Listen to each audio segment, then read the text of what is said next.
My consciousness stirs in a haze. Now the thing people need to know about a blow to the head is that they hurt. Real bad. I swear, people need to stop breaking into my house. What is wrong with all these lunatics? You'd think they'd put more thought before stumbling into somebody else's home unannounced. This on top of my wife's dead body, which is missing from the bloody morgue. What? Hannah Wright? A corpse? Missing? Whoever hit me must have dealt a way harder blow than I thought, if I'm starting to hear things. I suppose the act of committing crime must have some attraction to the insane. Of course, you'd know all about that, wouldn't you? But short of a concussion, as long as the poor guy wakes up soon after, they're going to be fine, for the most part. I'd bloody gut you! But you won't be able to clean up after if you're the sorting corpse, will you? I'd love to see you try. When was the last time you... Oh, there we go. The dumb cop is waking up. Dummy is basically the translation of this. It's some sort of insult at intelligence. People really need to worry if the guy doesn't wake up within a few minutes. That's a sign of brain damage or, well, death. Still, even with a short time of unconsciousness, there might still be problems. Slight memory loss and forgetfulness, for instance. I do remember finding an attic. So, where am I now, and what happened? Those are questions I really wanted answers to. With the pounding in my head, I can't focus long enough to worry about anything else.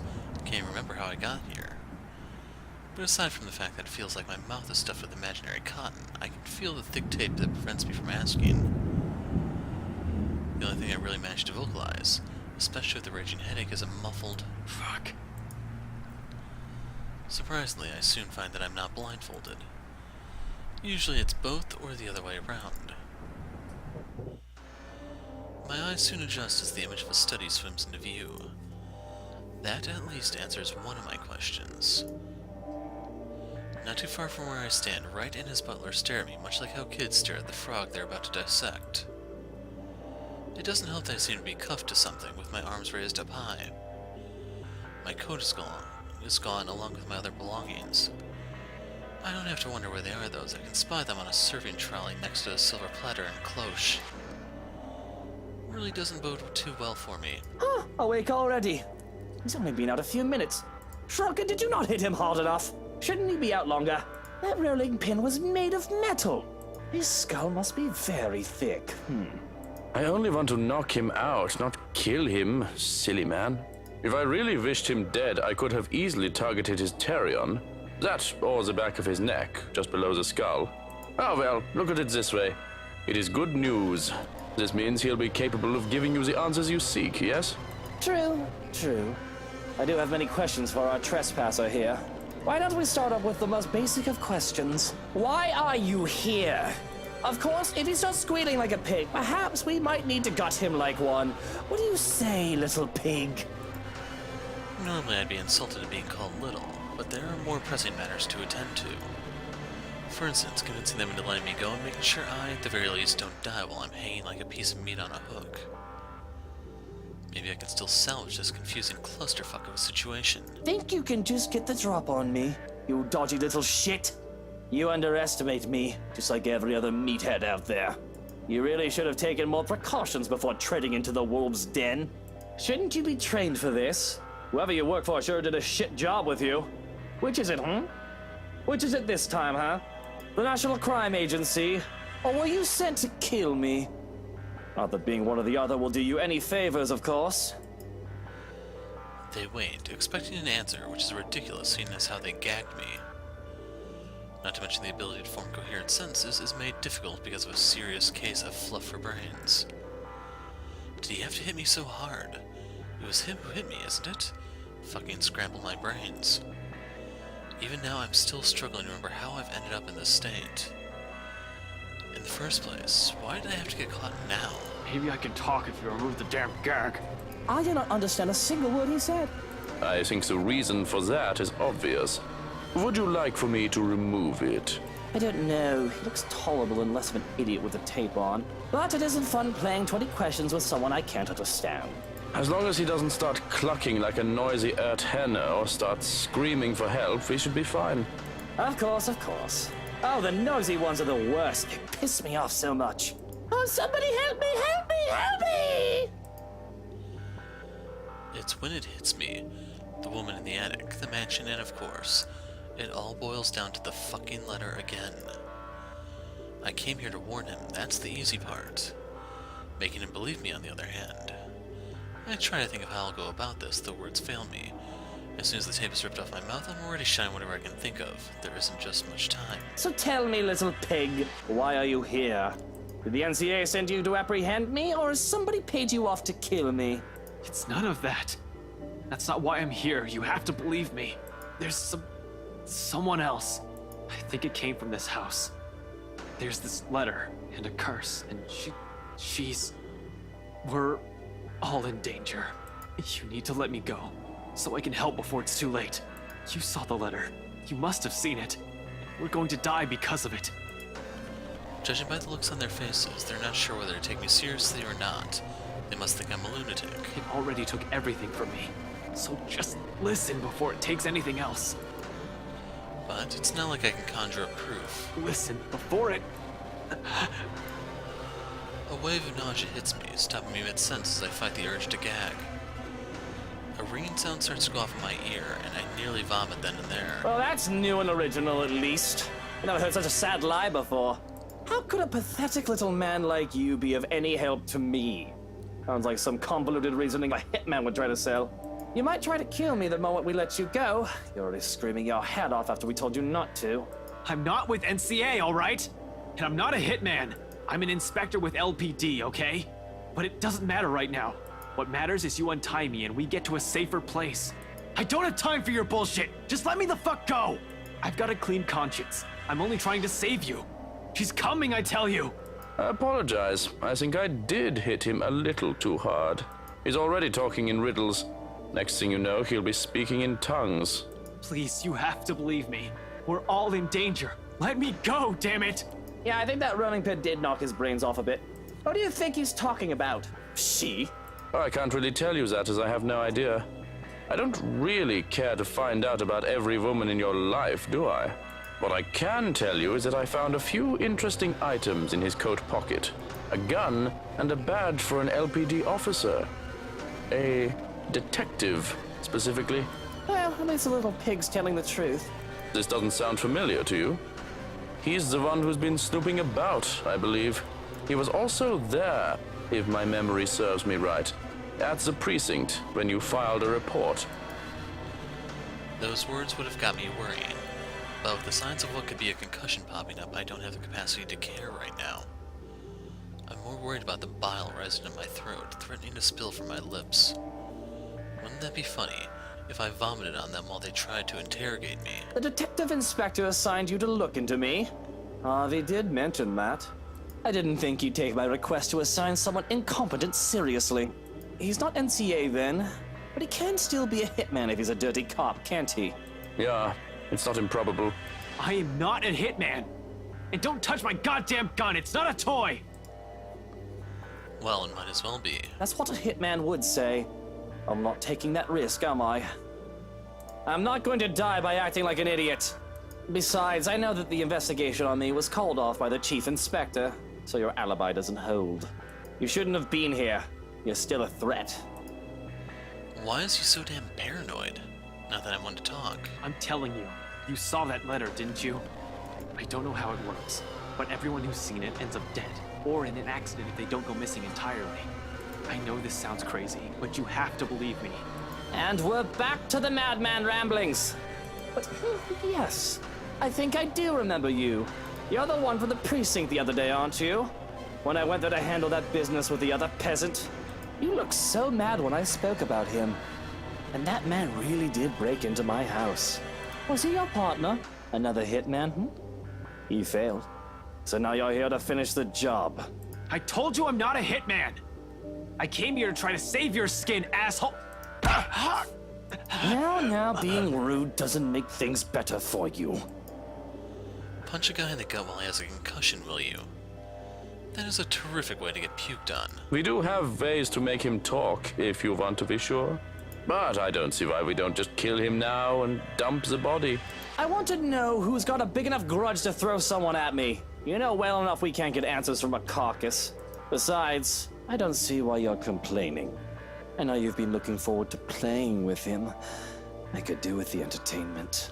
Well, you have me there. I thought I wouldn't get the chance. Do so. Make him talk. Make him sing. Find out who he's working for. See if he has anything to do with that woman who keeps showing up here recently. Oh, he will sing all right. A pretty little tune. Still reeling from the blow to the stomach, I can't protest as a pair of hands go up to my collar. I anticipate strangulation. I prepare myself to go under, back into the oblivion of a forced stupor, but instead gloved hands deftly move to the buttons of my shirt to have them undone. A cold air stings at my chest. In contrast, warmth flushes through my cheeks at the humiliation. Being strung up and beaten is one thing, but this? They said it themselves, didn't they? I'm entertainment right now. This really isn't how I pictured this scenario. I mean, I know things are only going to get worse before they get any better. I was prepared as well as I can be for the trouble to be from her. I just didn't think I'd be in trouble because of him. I'm here to save him. Karma can at least play along for once. I guess this is what they mean when they say that no good deed goes unpunished. And if that means keeping quiet, tiring them out, and enduring this little interrogation session while they wait for a non-existent confession, then so be it. Because if they think I have the answers they need, the only way I'll be getting out of here is in a body bag. Red's eyes burn into me with the way he watched, anticipating, ready for a show. On the contrary, his lapdog's gloves left cold trails where his hands roamed in a clinical, detached manner. I feel degraded. Anger and resentment eventually washes it away. And I'm ashamed to admit, a touch of fear makes itself apparent when gloved hands are taken aback, so the man can procure a set of knives. I wasn't worried about being killed just yet. They want a confession that I don't have. But I imagine they'll prolong my agony as long as they believe I'm hiding something from them. Don't touch me! Oh, don't give me that look. You must think I'm a bad guy. Hardly. The way I see it, I'm just a guy who likes to do bad, sinful things. And, well, this is what the master of the house is asking of me. I'm afraid I'm in no position to refuse. The idea that I'm a frog to be dissected isn't too far off, it seems. Without warning, the knife is dragged along my stomach. The touch is light, and the incision leaves a shallow mark. It doesn't even bleed, barely breaking through the skin. It's the thought and promise of pain that has me riled up. The blade dances on my skin, almost as if he's writing letters with a feather pen. Up and down, from side to side, and sometimes around. And then, with a flourish, she cuts deep. I'm barely able to stop myself from crying out in pain. I'm sorry. Did that hurt? Did it? Inhale, exhale. The pain rings and resonates through my already sore body. Still, I manage to write it out and spit out a mutinous, "Fuck you." He doesn't appreciate my sentiment, of course. If the way he digs a finger into the incision and rips a scream from my throat is any indication. Oops. Keep that dirty mouth and you're getting a knife in the kidney. Between the bleeding and the sepsis, I assure you, it will be very painful. It's an odd and painful sensation, no matter how short-lived. The man is quick to return to his art, treating his knife like a damn brush and using me like I'm a damn canvas. Cuts are made, both shallow and deep, and crisscross and webs across my skin. At one point, I lose track of the time. I don't even know how long I've been hanging here. Has been minutes, hours. The sting of the blade is the worst with the way he alternates light touches and deep incisions that I can't even familiarize myself with and accustom to the pain. Sometimes, if I make a sound he doesn't like, he'll put out a finger in again and twist it in the wound. You sure look like you're having fun. Of course.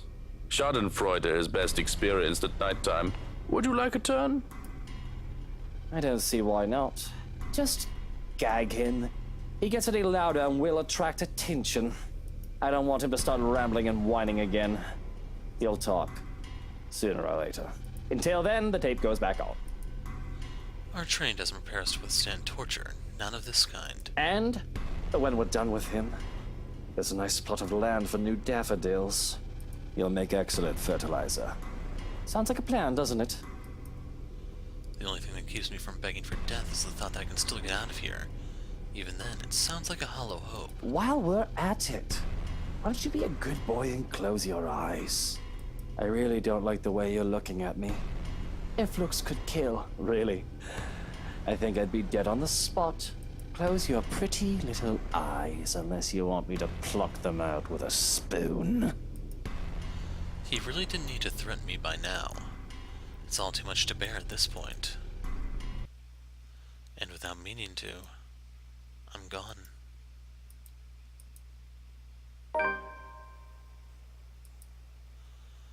The first thing I realize is as soon as I come to again is the fact that everything hurts.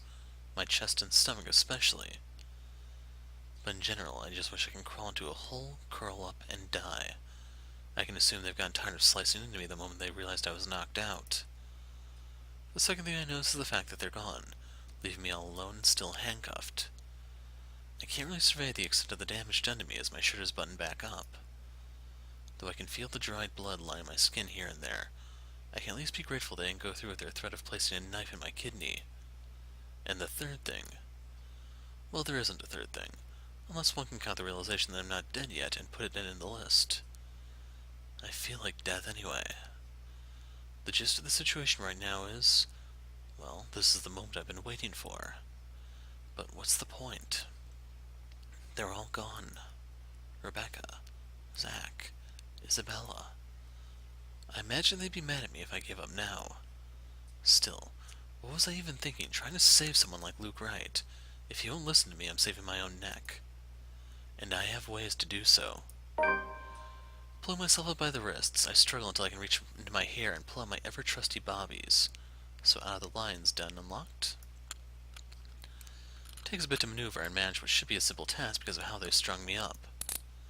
I pull it off anyhow, and I'm soon picking the cuffs in my bid for freedom.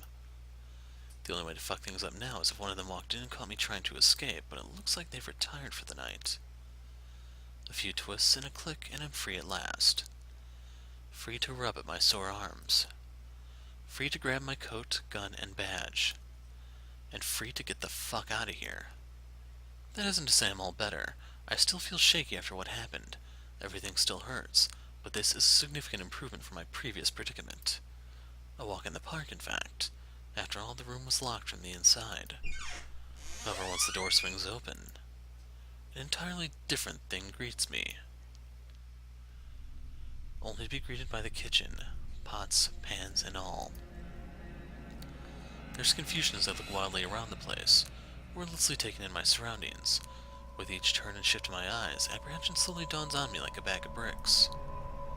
Wasn't that door supposed to open to a hallway? As if something has heard my thoughts, without warning, the door behind me slams shut.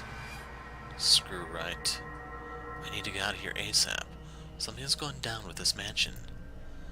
Lucky I'm in the kitchen, I have two ways out, the back door and the cellar offers. Except the hatch won't budge when I pull at it, neither does the back door, as if something has it locked firmly on the other side. There's a long bout of silence in which I look around me, mulling over the same thoughts being whispered to me over and over again. It's useless, Ashton Frey. You are going to die. And you are going to die alone. I'm trapped.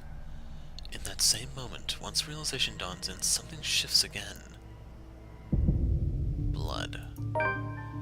In every nook and cranny, over every surface, and in every inch of the floor. This time, unlike the first one I've seen, it remains, and gradually the whole room began to reek of that familiar metallic scent. Sharp, suffocating. Around me, every object, including the cupboards, has started to rattle as well. There's no time to make sense of everything. Without delay, I'm already running, fueled purely by adrenaline, reaching for the door that leads to the next room, the dining. Should take us straight to the foyer where the main door is. The mansion has started to change and I'm in the thick of it. However, instead of the dining room, like it's supposed to open to, the bedroom welcomes me instead. An image that lasts only but a second before blood begins to seep into the room. Filtering into the walls, trickling from every nook and cranny. Everywhere, furniture shakes and every beam rattles.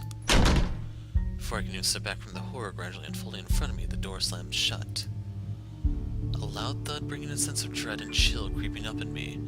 Along with it is another realization. The whole place is reordering itself. And with the door closed tight behind me, showing no signs of budging, even through sheer force, there's no choice but to go forward and hope to all gods that it'll lead to an exit. Until then, running's the only thing I can do, spurred by nothing but fear and a sense of desperation to live. It's useless, Ashton and Frey. But with each room I pass, it only becomes apparent that the house has no intention of letting me leave. It lured me here and I've fallen for it. Now it's playing a little game with me, a sordid form of amusement. For whom? Their laughters are the only thing I can hear. With every hall I cross and door I slide open, the hope of finding an exit merely dwindles. The gun on my hip is useless here. I am useless here. Some fucking genius I am. Some fucking person to trust I am. All of those, they mean nothing in the face of the unknown. You finally figured it out. Huh, Ashton Frey. Just give it up. They died because of you. And you are going to die alone. Shut your fucking mouth! You know it's true, though. All of it. It's why all you can do is tell us to shut up. You don't want to hear a single word, because you're already aware of it. You can't even admit it to yourself. Who's the coward now? But no matter how hard you try, you're not gonna be able to save anyone. The more gruesome the place turns, the bleaker my chances get. Wails and screams fill my ears as I pass by. Words from a time and people long gone, laced with nothing but pure agony, calling out, reaching out to me. Their voice is almost too real, as if I'm not the only one trapped here. That there are others begging for release from this wretched place. Why are you doing this? Just please. Don't you love me? Or maybe it's all just a show, a taste of what I eventually will be, a soul forever held captive in a never-ending nightmare. Mother. I've done it. Take me with you, please. I can still hear her. She's here. Help me! Help me, please! Is this what the curse is? What it means for all of us? That the letter's not a morbid cry for help, but an invitation. A beckoning for unsuspecting souls to be dragged into this place's horrors, to be put under centuries and centuries of torment and agony. Suddenly, dying a painful death seems preferable, enticing than ending up here, living a tortured existence. Or perhaps it's all the same. Still, hope worms its way into me. Not a usual thing for someone like me. But after going through countless doors and corridors, every little sign of hope I'm willing to cling to, as long as it'll get me out of here. And back in the parlor again. How long have I been running? How long since I left the kitchen? At some point I lost track of time.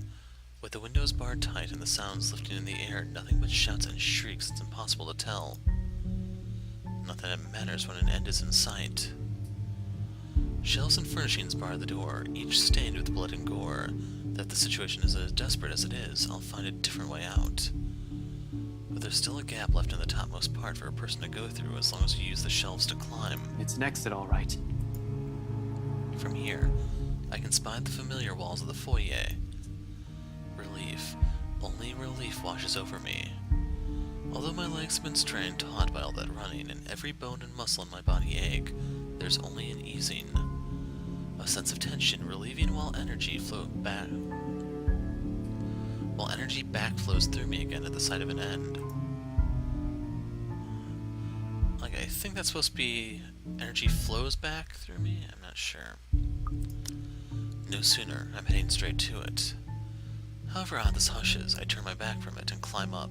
It's a tight fit, but I manage to squeeze myself in. The unease remains, though.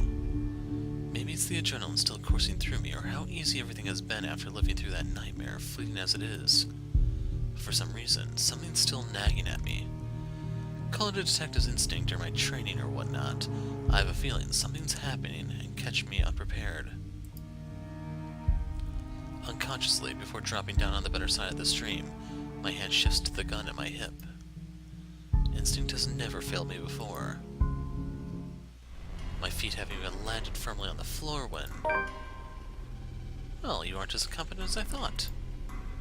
A chill seeps into every vein in my body.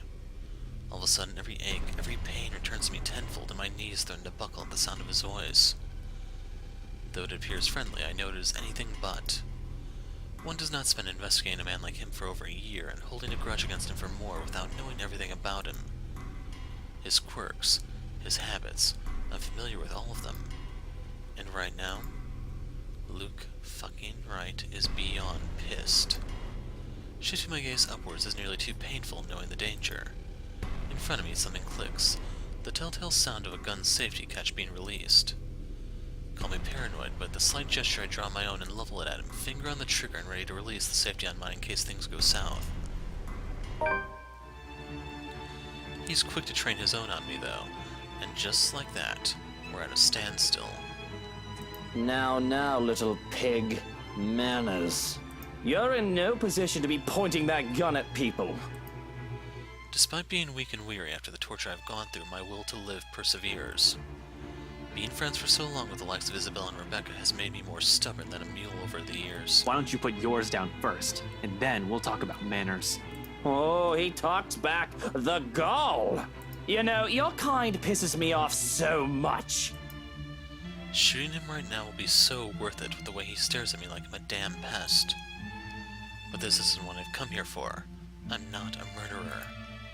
As much as I loathe him and what they did to me, I'm not the kind who will kill people in cold blood for my own gain or amusement. The law will bring him what he deserves one of these days. At the moment, however, we're all in the same boat with this curse, and he needs to understand that. The longer we stand here, the more time we're wasting and losing, something we don't have much of. But how can I convince him? This scum is so full of himself, prefers to hear the sound of his own voice more than those of the people around him, no matter how much sense they make. Probably the only way I can make him listen is if I beg.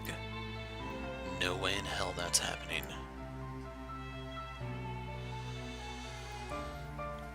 So this is the decision point. I think this is Ash lives, this is Ash dies. Maybe I should eliminate the danger first and disarm him. Sorry about this. I really don't have time for you. I don't think twice. Within the span of a heartbeat, I'm moving and pull on the trigger. 2 shots in quick succession echo across the whole foyer, and both hit their mark true. Wright recoils with a sharp cry of pain. His pistol falls useless to the floor with a loud clank, followed by drops of blood from his bleeding wrist. Why, you insolent! He's down in 2 successive steps when I tackle him to the floor, pinning him hard with my arm. Although before I can knock him out with a solid right hook, an agonized wail bursts through the tense air, loud enough to echo along the dark, empty halls of the mansion. Piercing enough for every occupant in the foyer to cover their ears and close their eyes. Then all at once, there are images. Flashing, fleetingly, yet burning itself in my mind. Bearing down on me with the weight of its accompanying emotions like they are my own. Some are merely vague, blurry shapes, while others display vividly. All from a time long gone in a life that was never mine. Over and over, along with every voice, even whispers, they shout, they cry, they wail, all asking for respite from an eternal torment. However, there's no time to make sense of all of it. Amidst the discord and the noise, something whizzes, too close, too swift. A brief, keen blur that barely registers in my eyes, like an arrow quickly finding its mark and heading straight for... An acute pain burst through my chest in the next instant. All of a sudden, everything around me feels too sharp. Every edge, every point. Even the act of drawing a deep breath alone stings and burns my lungs, while an intense ache slowly spreads throughout my whole body. Numb. I feel numb. A hand comes away bleeding, shaking, while I can only let out a wet, ragged laugh. Soon without warning, I'm going down on my knees, and the whole world is pitching sideways. I've gone through a lot, survived a lot of shit. It doesn't take a genius to figure out I'm done for. Whatever hit me, a hole to the chest is fatal enough. I don't think I'm going to bounce back from this. I'm dying. I should be afraid in this moment, yet I'm not. There are 5 stages: denial, anger, bargaining, depression, and I guess this is acceptance. I'm coming, guys. I'll be with you soon. No sense of regret, even as she appears before us, her voice echoing throughout the foyer. At the top of the staircase, Hannah Wright stands, pale as death and expression eerily calm. A cold chill runs up my spine at the sight. The woman just lingers there, a poor mimicry of life, a chilling smile on her face. Without a doubt, it's her. I told you, didn't I? Everything you're doing is useless, Ashton Frey. And now, you're dying. Meddlesome fool. How does dying alone feel, Ashton Frey? Hannah? You're not supposed to be here. Undead achievement unlocked. Oh, Luke, darling, my love. You look so upset. Are you not happy to see me? Outside, another streak of lightning flashes and a clap of thunder ripples across the sky. Here, there's only a whispered sigh, a fading breath. In his last breath unlocked, and a lone heart that beats hard one last time.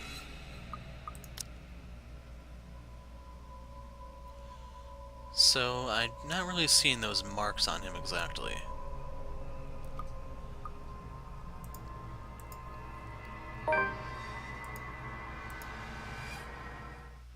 So here's the next memory fragment.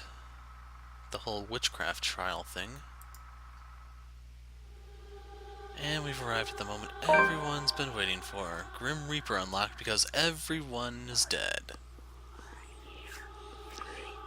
So the last thing before I actually wrap up this video, it's going to be a lot shorter than I imagined it would be. We need to actually go back to Hannah's chapter. So just in case you were wondering, you can see from this second thread she was not possessed, it was ending 2 where she died. As if the achievement alone couldn't have convinced you. So the only thing left is to record the other route, and we'll pick up here next time. I'm the Dark Hero. Thanks for watching, and goodbye.